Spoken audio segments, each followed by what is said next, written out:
there's a brewing global liquidity crisis, a global financial crisis.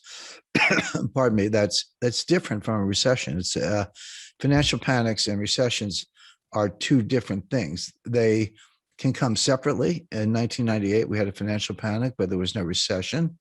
In 1990, we had a recession, but there was no financial panic. In 2008, we had both. They can come together. It looks like they might be coming together again. Jim Rickards, the author of The Death of Money, believes that the collapse of the global financial system has already begun. In an interview, he stated that we are finished and that we could simultaneously see a financial panic and recession. The only question now is how long it will take for the system to implode completely. Rickards believes that the current system is unsustainable and that the United States is more likely to face a more severe recession while Europe could experience social unrest and riots. He believes that Fed is artificially propping up the system by raising rates, which will eventually lead to inflation and the economy's collapse. When you think of collapse, you usually think of a society coming to an end because of some natural disaster or pandemic. Well, that's not how it works. In an unsustainable system, collapse may sound like a bad thing. But to an economist, it simply means that the system has stopped being able to grow. Once you're in a state of collapse, it's hard to get out, but not impossible.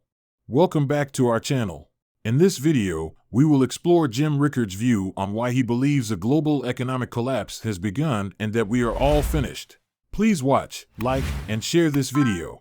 Also, drop your comments and thoughts below, and remember to subscribe to the channel for more related content similar to this. We begin with another short clip of Jim Rickards. So we had negative growth in the first quarter and the second quarter of 2022, two back-to-back quarters of declining GDP. It meets the kind of rule of thumb definition of a recession. Nobody wants to use the R word. They're all hiding behind the National Bureau of Economic Research, which is the official arbiter of recessions and recoveries. We'll see what they say. Typically, the National Bureau of Economic Research declares a recession, the beginning of a recession, after it's already over. It's like, thanks, we've been through it. Thanks for letting us know we just had a recession. They'll probably come out and say something next year. Who knows? But if it was a recession, it kind of looks like one. It was very mild, granted.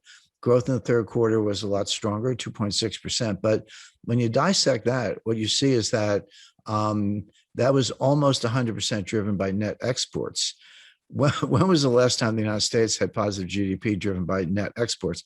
Probably 1959. I mean, that's typically a drag on growth, and been running trade deficits forever. But there it was. That meant that people were still buying U.S. goods, but the U.S. we were not buying as much from other people. That's indicative of a slowdown. Consumption was weak, private investment was weak, inventories were weak. Those are the real drivers of the economy, and they were all weak. So, okay, net exports, that's not sustainable. So I would look for a recession, a more severe recession to begin in the fourth quarter.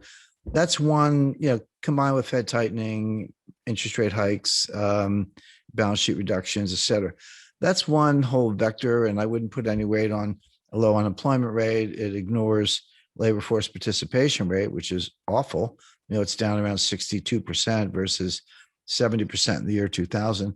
But beyond that, unemployment is a lagging indicator. Unemployment goes up after a recession begins. Employers are very reluctant to lay off employees. You got to pay severance. It's expensive to recruit and hire them back and train them. So you pretty much wait until the recession has already started, and you can, oh, gee, all right, I got to lay some people off. So it's not a leading indicator, it's a lagging indicator. So the Fed is behind the curve. The collapse has begun. It is not happening sometime in the future. It is happening right now. Every day brings new and more alarming signals that the world economy as we know it is coming to an end. In September, a post from CNBC reported how Wall Street wrapped one of its worst weeks in months, and traders reacted to ugly earning warnings from FedEx, with stock markets plunging almost everywhere. In addition, oil prices have increased in the past few months, and according to Forbes, many analysts have predicted that the oil price would remain at $100 per barrel throughout 2022 and 2023. The seeds of today's market mayhem were sown during the bubble peak of 2007 and 2008 when governments around the world began printing money, and regulators turned a blind eye to banks funding uneconomic projects with risky debt. As a result, debt levels rose from 200% of GDP to over 300% everywhere except Japan in just 7 years. Listen to these carefully. In 1990, we had a recession, but there was no financial panic. In 2008, we had both. They can come together. It looks like they might be coming together again.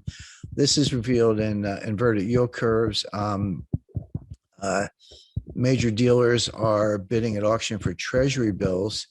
The Fed will give you treasury bills with a phone call. All you have to do is call the Fed and do a reverse repo with the Fed. They'll give you some treasury bills. But the banks are bidding at auction for treasury bills at yields to maturity lower than what the Fed will give you for a phone call. Why would you do that? The answer is the Fed bills cannot be rehypothecated. They cannot be used as collateral, but the auction bills can.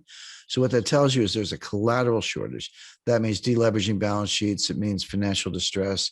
And we also see it not just in the treasury yield curve, which is inverted from right now 6 months to 10 years, but also the euro-dollar futures curve, which is even more troubling. It's not unprecedented, but it is rare, and it's not a good sign.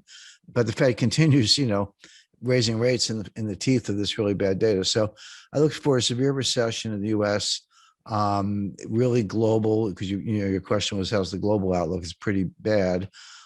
Maybe something closer to social unrest and riots in Europe, and then on top of that, possibly a global financial liquidity crisis worse than 2008. Nobody can deny that the global economy is in a recession. The real question is, how bad will things get, and how long will this crisis last? It's hard to know exactly what the future holds, but one thing is certain: the global economy is on the verge of a devastating collapse. We are finished as a society. There's no way around it. Even though our financial leaders have put band-aids on these problems for years, they have only gotten worse. Unprecedented levels of debt and unfathomable leverage in the derivatives market mean there isn't enough capital in the world to save us from this crash. Listen to these carefully. But if we're on the verge of a global liquidity crisis, as revealed by the euro-dollar futures curve and the treasury yield curve, and negative swap spreads and treasury bill auctions with the yield to maturity below what the Fed will give you for a phone call, all those things are happening. That's hard data, and it's a very, very troubling sign. Last seen in 2008, by the way, before the Lehman Brothers meltdown. If all that's happening, and the fundamental signs are also weak, which we just saw in third quarter GDP, which is based on net exports, which won't last. How are you going to drive a trade surplus with the strongest dollar in 20 years?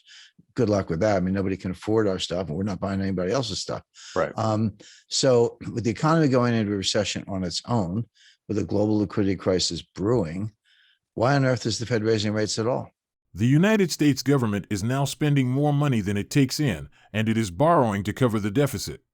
The national debt is now $30 trillion and growing, according to Statista. The interest on that debt is also rising. Soon, the interest payments will exceed what we spend on the military. The Fed has raised interest rates several times, with more rate hikes expected this year and further. These have choked off economic growth and caused a rise in mortgage rates and corporate bond yields.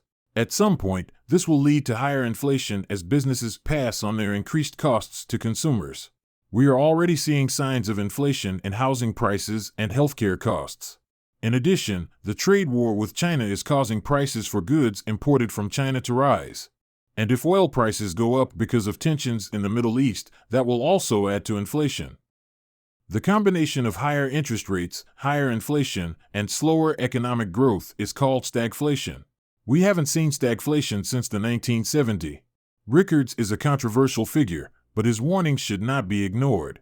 He is one of the most well-known economic analysts and has some pretty dire predictions for the economy's future. While you may not agree with everything he says, we all need to be prepared for a potential economic collapse. No one knows when it will happen, but if we are mentally and financially prepared, we can weather any storm that comes our way. The global financial system is clearly in trouble, and it is only a matter of time before it completely implodes. If Rickards is correct, we are all in for a rough ride.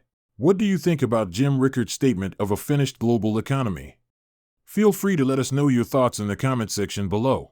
Kindly share this video with your family and friends, and don't forget to hit the like button and subscribe to our channel for more updates.